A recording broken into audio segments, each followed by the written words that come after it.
Human ang nahimong Sub-Saharan African nga komento sa usa ka political analyst sa kauluhan kalabot sa Mindanao, giagi sa pasiaw sa pipila ka mga mall sa Mindanao ang pagsubay sa nahimong trend. Kung asa ilang gitanyag ang pipila ka mga Sub-Saharan African theme sulod sa ilang mga mall.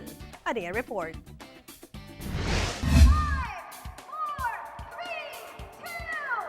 Usa ka mabulokon og higanteng estatwa sa usa ka giraffe ang gibida sa usa ka dakong mall sa downtown area sa Cagayan de Oro City. Nahisubay kini sa Sub-Saharan African theme nga usa sa mga trending topic karon sa social media. Human nag-viral ang usa ka political analyst sa kauluhan kung asa gikumpara niini ang Human Development Index sa Mindanao ngadto sa African region. Ang giraffe nga si Donnie anaa sa sentrong bahin sa mall. Ang ulo ni Ine halos moabot na sa ikatulong andana sa mall. Target sa management nga mahimo kining atraksyon.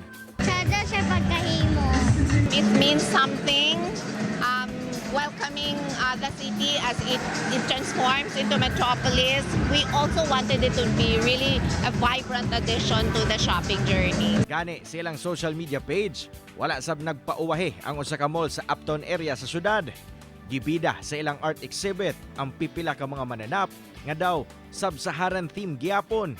Adunay usa, mga portrait sa Philippine Eagle, tarsier, giraffe ug uban pa.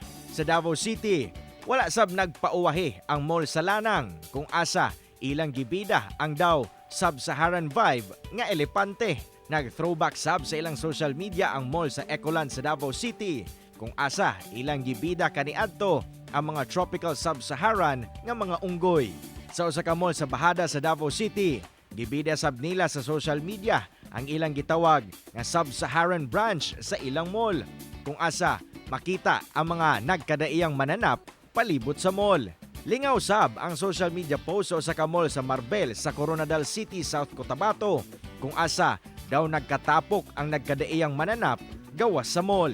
Tuod, daghan man og kalingawan sa social media karon tungod sa trending topic nga Sub-Saharan. Apan ang usagyod sa mga importanteng mensahe ni Ine nga magpabilin kitang kalmado ug ipakita ang mabulokong kultura sa Mindanao nga padayon ang paglambo hasta na ang ekonomiya. Kauban si Jade Gavas, Cyril Chavez, One Mindanao.